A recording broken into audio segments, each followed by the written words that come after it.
Homesteading. I'm in the garage this morning and we are getting the old MS250 up and running. My plans are to install the drill attachment and go tap some trees today, but the chainsaw has not ran for about a year and a half, and I'm just going to go over some of the things you need to do when you have a chainsaw that hasn't ran for a while and you're trying to fire it up. The first major problem I see with a chainsaw when it doesn't run is fuel. I've seen lots of people say, okay, the chainsaw doesn't run, and they sell it for next to nothing. And basically, all I do is dump out the fuel and put fresh fuel, and it fires right up. So, fuel can go dead. So if it sits in the tank too long, it'll go so dead that it won't even run the saw, even though the tank looks full, and people don't think to dump it out. So we're going to dump out the fuel and see how it goes.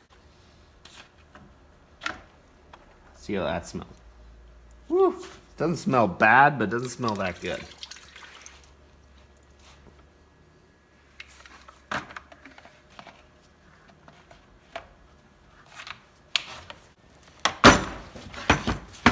Okay, so we're gonna go get some fuel.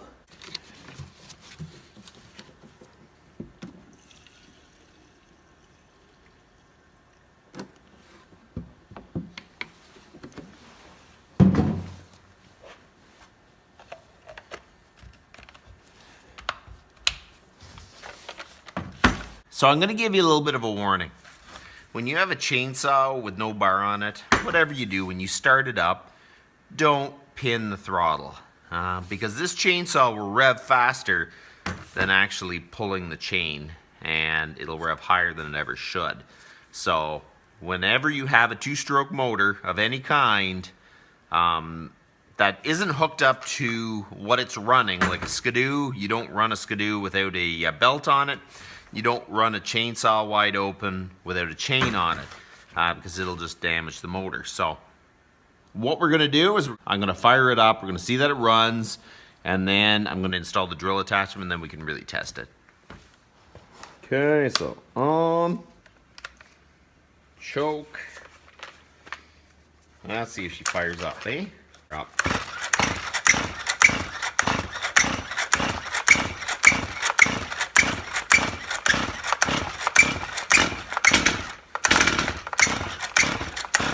Okay. Now half choke. Ah, that's promising.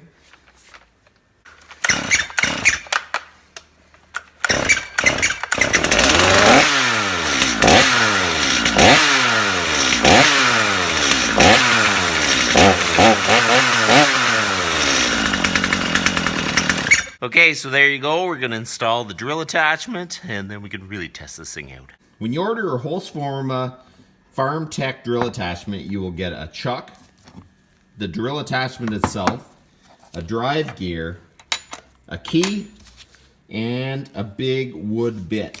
I already installed the chuck on it. We're going to give it a few pumps of grease, and then we're going to start installing it. So I don't know how much grease they put in this thing, or if any. So I'm going to give it about 8 pumps. 2. You don't want to pump too much grease in there because it's a fairly small space. You want it to be on the gear teeth. So I put about 8 pumps, and every so often I'll give it a couple pumps. So let's see. We're going to remove the chain guard.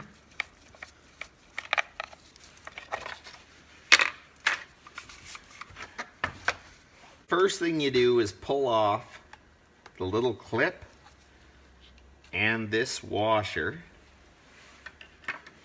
off of your sprocket.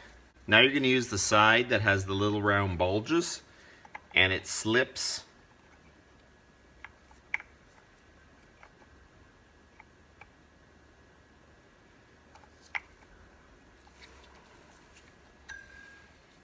so this is what happened.